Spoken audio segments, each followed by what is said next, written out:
Hello, everybody. My name is Brawler Dude, and welcome back to 365 Encouraging Prayers for Men, where we do the reading and then the devotional. Today's reading for day 14. Man, it's crazy. It's 2 weeks. 2 weeks already. And I'm recording these back to back, so that way I have one for the next day because I uploaded day 13 super late. So back to back recordings, which is okay because we're reading the Bible and spending time with God, and that's the most important part. So Genesis 40 and 41 is today's reading. Make sure you guys go click the link in the description to go to the devotional and listen to that. But without further ado, let's get right into the reading. Genesis 40.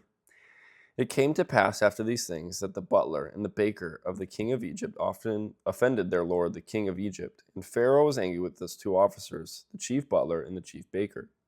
So he put them in the custody in the house of the captain of the guard, in the prison, the place where Joseph was confined.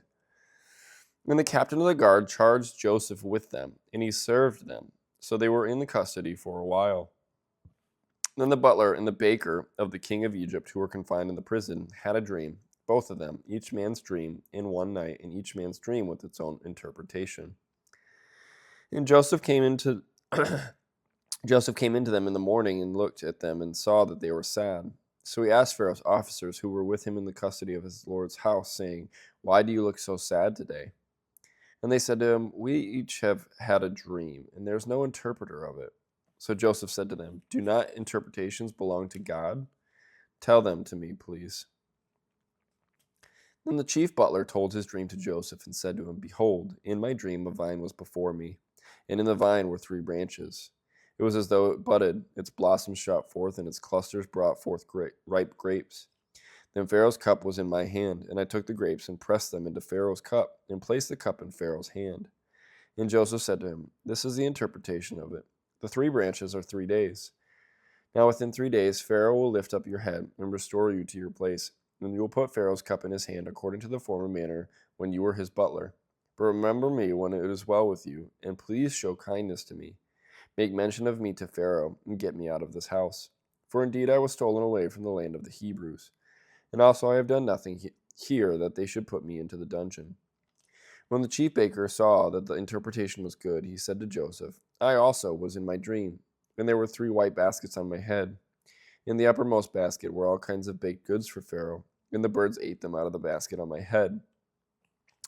So Joseph answered and said, "This is the interpretation of it. The 3 baskets are 3 days.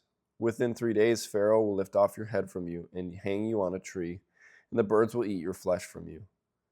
Now it came to pass on the 3rd day, which was Pharaoh's birthday, and he made a feast for all his servants. And he lifted up the head of the chief butler and of the chief baker among his servants. And he restored the chief butler to his butlership again, and he placed the cup in the Pharaoh's hand. But he hanged the chief baker, as Joseph had interpreted to them. Yet the chief butler did not remember Joseph, but forgot him. Genesis chapter 41.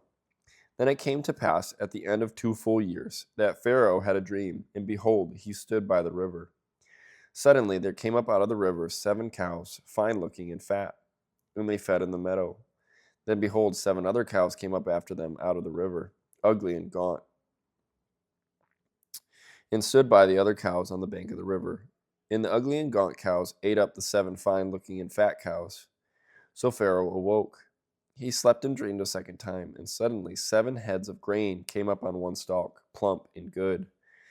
Then behold, 7 thin heads, blighted by the east wind, sprang up after them. And the 7 thin heads devoured the 7 plump and full heads. So Pharaoh awoke, and indeed it was a dream. Now it came to pass in the morning that his spirit was troubled, and he sent and called for all the magicians of Egypt and all its wise men. And Pharaoh told them his dreams, but there was no one who could interpret them for Pharaoh. Then the chief butler spoke to Pharaoh, saying, "I remember my faults this day. When Pharaoh was angry with his servant and put me in custody in the house of the captain of the guard, both me and the chief baker, we each had a dream in one night, he and I. Each of us dreamed according to the interpretation of his own dream. Now there was a young Hebrew man with us there, a servant of the captain of the guard. And we told him, and he interpreted our dreams for us. To each man he interpreted according to his own dreams. And it came to pass just as he interpreted for us, so it happened. He restored me to my office, and he hanged him. Then Pharaoh sent and called Joseph, and they brought him quickly out of the dungeon, and he shaved, changed his clothing, and came to Pharaoh. And Pharaoh said to Joseph, I have had a dream, and there is no one who can interpret it, but I have heard it said that you can understand a dream to interpret it. So Joseph answered Pharaoh, saying, It is not in me. God will give Pharaoh an answer of peace. Then Pharaoh said to Joseph, Behold, in my dream I stood on the bank of the river. Suddenly 7 cows came up out of the river, fine looking and fat, and they fed in the meadow. Then behold, 7 other cows came up after them, poor and very ugly and gaunt, such ugliness I have never seen in the land of Egypt. And the gaunt and ugly cows ate up the first 7, the fat cows. When they had eaten them up, no one would have known that they had eaten them, for they were just as ugly as at the beginning. So I awoke. Also I saw in my dream, and suddenly 7 heads came up on one stalk, full and good. Then behold, 7 heads withered, thin, and blighted by the east wind sprang up after them, and the thin heads devoured the 7 good heads. So I told this to the magicians, but there was no one who could explain it to me. Then Joseph said to Pharaoh, The dreams of Pharaoh are one. God has shown Pharaoh what he's about to do. The 7 good cows are 7 years, and the 7 good heads are 7 years. The dreams are one. And the 7 thin and ugly cows which came up after them are 7 years, and the 7 empty heads blighted by the east wind are 7 years of famine. This is the thing which I have spoken to Pharaoh. God has shown Pharaoh what he is about to do. Indeed, 7 years of great plenty will come throughout all the land of Egypt, but after them 7 years of famine will arise, and all the plenty will be forgotten in the land of Egypt, and the famine will deplete the land. So the plenty will not be known in the land because of the famine following, for it will be very severe. And the dream was repeated to Pharaoh twice, because the thing is established by God, and God will surely bring it to pass. Now therefore, let Pharaoh select a discerning and wise man, and set him over the land of Egypt. Let Pharaoh do this, and let him appoint officers over the land, to collect 1/5 of the produce of the land of Egypt in the 7 plentiful years. And let them gather all the food of those good years that are coming, and store up grain under the authority of Pharaoh, and let them keep food in the cities. Then that food shall be as a reserve for the land for the 7 years of famine, which shall be in the land of Egypt, that the land may not perish during the famine. So the advice was good in the eyes of Pharaoh and in the eyes of all his servants. And Pharaoh said to his servants, Can we find such a one as this, a man in whom is the Spirit of God? Then Pharaoh said to Joseph, Inasmuch as God has shown you all this, there is no one as discerning and wise as you. You shall be over my house, and all my people shall be ruled according to your word. Only in regard to the throne will I be greater than you. And Pharaoh said to Joseph, See, I have set you over all the land of Egypt. Then Pharaoh took his signet ring off his hand and put it on Joseph's hand. And he clothed him in garments of fine linen and put a gold chain around his neck. And he had him ride in the second chariot which he had. And they cried out before him, Bow the knee. So he set him over all the land of Egypt. Pharaoh also said to Joseph, I am Pharaoh, and without your consent no man may lift his hand or foot in all the land of Egypt. And Pharaoh called Joseph's name Zaphnath-Paaneah, and he gave him as a wife Asenath, the daughter of Potiphera, priest of On. So Joseph went out over all the land of Egypt. Joseph was 30 years old when he stood before Pharaoh, king of Egypt. And Joseph went out from the presence of Pharaoh, and went throughout all the land of Egypt. Now in the 7 plentiful years the ground brought forth abundantly. So he gathered up all the food of the 7 years which were in the land of Egypt, and laid up the food in the cities. He laid up in every city the food of the fields which surrounded them. Joseph gathered very much grain, as the sand of the sea, until he stopped counting, for it was immeasurable.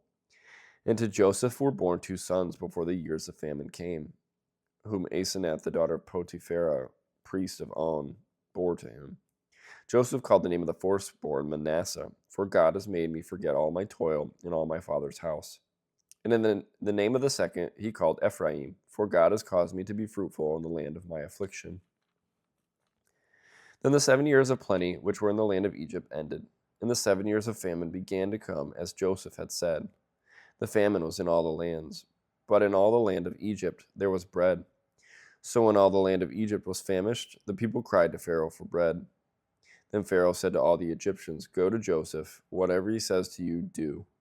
The famine was over all the face of the earth, and Joseph opened all the storehouses and sold to the Egyptians. And the famine became severe in the land of Egypt. So all countries came to Joseph in Egypt to buy grain, because the famine was severe in all lands. And that's it for today's reading. Thank you guys so much for joining me. Again, make sure you guys click the link in the description below to go check out the devotional. I thank you guys so much for continuing along with me on this journey. 2 full weeks down, 50 to go. I'm so excited to keep reading, to keep learning and encouraging you guys, and be encouraged myself. And I thank you to all of you who keep commenting on my shorts and keep interacting with me, because I'm glad that people are actually watching this and taking the time to spend time with God, because it is super important to make sure that you're spending time with God, to make sure that you're interacting with the creator of the universe, who loves us so very much and just wants a relationship with us. So thank you for joining me. I will see you guys day 15. And remember that I love you. Jesus loves you. I pray that God blesses you. And I will see you in the next one.